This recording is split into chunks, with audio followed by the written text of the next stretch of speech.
이번에 살펴볼 내용 갑신정변인데, 먼저 우리는 이제 이모군란의 연장선상에서 청나라의 내정 간섭에 대한 이해를 살펴보겠습니다. 이모군란 이후에 청나라는 조선에 대한 내정 간섭을 하는데 주로 군사, 외교 이쪽에서 내정 간섭을 하게 됩니다. 외교는 별것 없습니다. 청나라가 주선하는 나라, 이 나라랑 수교를 맺어야 되고, 그리고 조선이 예를 들어서 외교 사절을 파견하려고 하면 또 이것도 청나라가 먼저 보내도 돼, 보내지 마, 이런 식으로 간섭을 하게 됩니다. 나중에 일본이 일사늑약으로 조선의 대한제국의 외교권을 박탈했던 이 아이디어는 이 시기 청나라의 내정 간섭에서 비롯되지 않았을까라는 조심스러운 추측을 해봅니다. 이 군사라는 것도 마찬가지입니다. 이 조선에 사실상 군사가 없습니다. 별기군도 이제 제압돼 버렸고, 구식군대도 청나라에 제압돼 버렸습니다. 물론 별기군은 구식군대가 제압됐습니다. 그러면 다시 이제 조선에 또 군사를 세워야 되는데, 다시 신식 군대를 조직하는데 당연히 청나라가 이제 개입을 해서 훈련시키고 무기를 어떻게 관리하라 뭐하라 이런 식으로 이제 계속 얘기를 하겠죠. 이런 식으로 청나라가 군사 외교 또 재정 부분, 여기도 이제 개입을 안 할 수가 없습니다. 왜냐면 어차피 이 모든 것들을 실시하려면 돈이 필요하니까요. 그리고 청나라는 조선과 조정, 상민, 수륙, 무역, 장정, 이름 길다. 간단히 해서 조선과 청나라가 이제 서로 주고받는 무역의 규칙을 얘기하는데, 이거는 청나라 상인들이 조선의 내륙, 그러니까 서울, 평양, 하다못해 저기 경상도, 뭐 대구 이런 쪽으로 내려가서 청나라가 조선의 상권을 야금야금 이제 차지하는 그런 방향을 이제 문을 열어주기 위해서 맺은 무역 장정, 무역 규칙이라고 보면 되겠습니다. 가뜩이나 이제 군사 외교에서 내정 간섭을 받고 경제적인 침탈까지 파고드니까 조선은 점점 더 어려운 상황에 처하게 됩니다. 그리고 또 우리는 눈여겨볼 것이 일본과는 젠포적을 맺습니다. 구식군대가 일본 공사관을 습격해서 큰 피해를 입혔기 때문에 여기에 대한 손해배상, 이것을 청구했고, 또 주목할 게 일본 공사관 경비를 위해서 일본군 주둔을 허용하게 됩니다.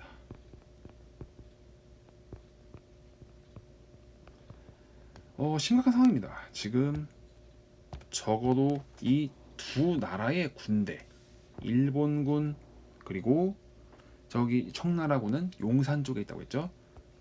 필연적으로 이 두 나라의 군대가 충돌할 수밖에 없는 상황이 앞으로 벌어질 거라는 것은 조심스럽게 예측할 수밖에 없어요. 지금 굉장히 조선은 이모군란 이 이후에 위험한 상황에 처하게 됐습니다. 군대는 없고 이런 상황이고, 자, 그리고 어쨌든 이 이모군란 이후에 청나라의 주선이 됐든 아니면 뭐 조선의 자발적인 필요에 의해서였든 뭐 미국, 프랑스, 독일 등등의 나라들과 이제 정식적으로 국교를 맺게 되는 계기를 마련하게 됩니다. 특히 미국 같은 경우에는 전에도 설명했지만 황준센이라는 사람이 조선 책략을 통해서 러시아를 견제하기 위해서는 청나라, 조선, 일본이 서로 가깝거나 친하게 지내야 된다, 이런 내용의 책을 반포하게, 이제 이게 그런 내용이 수록돼 있고, 이거를 김홍길이 일본에서 2차 수신사로 갔을 때 들여오게 됩니다.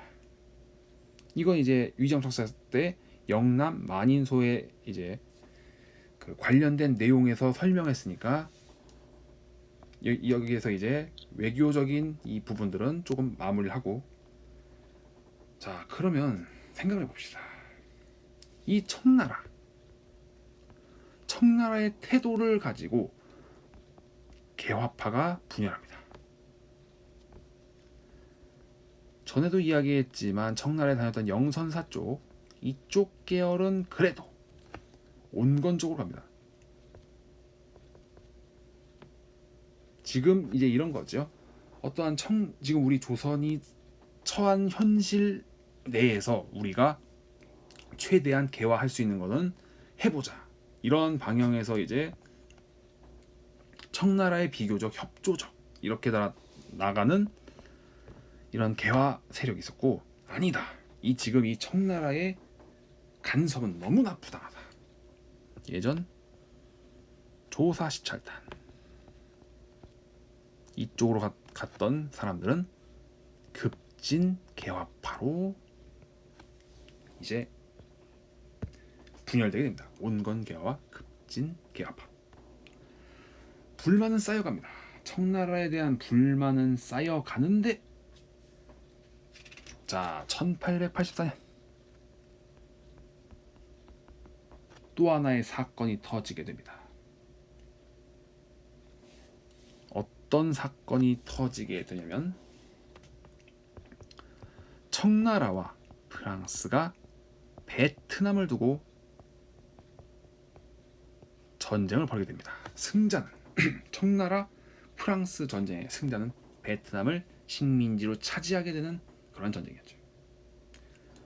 이때 이 조선에 주둔하고 있던 일부 병력이 이 전쟁 때문에 조선에서 일부 병력이 빠지게 됩니다. 급진개화파는 요 타이밍을 기회라고 봤습니다. 사실 급진개화파가 이제 시도하려고 했던 여러 가지 개화 정책은 청나라의 간섭으로 번번이 좌절된 것들이 많았거든요. 이걸 기회로 삼고, 자, 그러면 D-Day는 언제냐? 우정 총국 개관 파티. 뭐 아니면 개관이라기보다는 개국 축하연이라고 보는 게 낫겠다. 우정 총국 개국 축하연 아마 파티나 어쨌든 이건 우체국 자식이다. 우체국 업무를 총괄하는 기구가 되겠죠. 그래서 개국 축하연을 D-Day로 잡고 드디어 움직이기 시작하는데, 이전 시간에 청나라군을 끌어들인 것은 민씨일족이었습니다. 자연스럽게 민씨일족이 그 조정의 고위 관료를 차지하고 있었고, 이 민씨일족은 급진개화파의 처단 대상이 됩니다.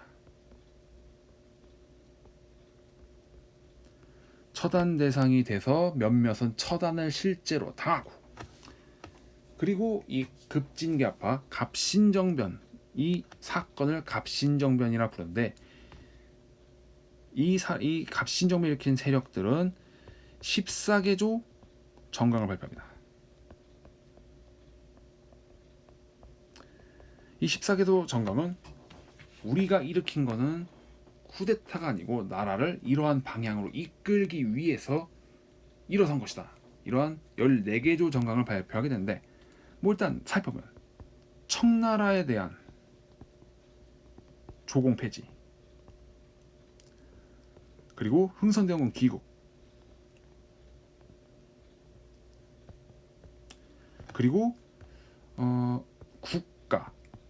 국가기관 아니면 국정기관에 대한 개혁, 이런 것들을 이제 주장하면서 갑신정변을 일으켰습니다. 그런데 문제는 이런 거지. 어떤 거냐면, 이 현재 급진개화파는 그 훈련생도 한 100여 명, 이들하고 플러스해서 일본군의 지원을 약속받았습니다. 이 일본군의 지원이라는 건 뭐냐면, 청나라군이 만약에 그 용산에 준했던 청나라군이 개입해서 뭔가 쳐들어오게 되면 일본군이 이걸 방어해달라는 이러한 그 약속이었죠. 그런데 일본 본토에서 일본 공사관을 향해 하나의 메시지, 지령이 내려옵니다. 아직은 청나라와 싸울 때가 아니니까 개입하지 말라. 그래서 일본은 약속했던 지원을 해주지 않습니다. 그러면 자연히 청나라군을 방어할 수단이 없으니까 이 갑신정변을 겪었던 주역들, 김옥균, 박영효, 뭐 이런 사람들은 일본으로 도망갑니다. 그리고 이때 훈련생도를 이끌면서 서재필인데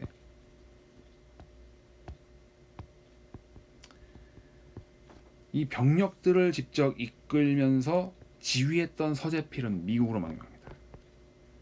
미국 망명. 그리고 홍영식은 이제 고종을 따라서, 그래도 갑신정변의 대의를 더럽힐 수 없다 해서 고종을 따라가다 고종에게 역적으로 몰려 처형됩니다. 이 고종이 초기에는 이 갑신정변을 지지를 했는데 이 개화 세력들, 이 갑신정변의 주역들이 민씨 일족을 처단하면서 이 과정에서 고종이 저 사람 죽이지 말라, 저 사람은 살려야 된다라고 했던 사람을 있었는데 고종의 명령을 어기고 멋대로 처단합니다. 고종은 자신의 왕명이 먹히지 않으니까 이 녀석들이 나중엔 나까지 위협하겠구나라는 생각을 하면서 이 갑신정변에 대한 지지를 철회합니다.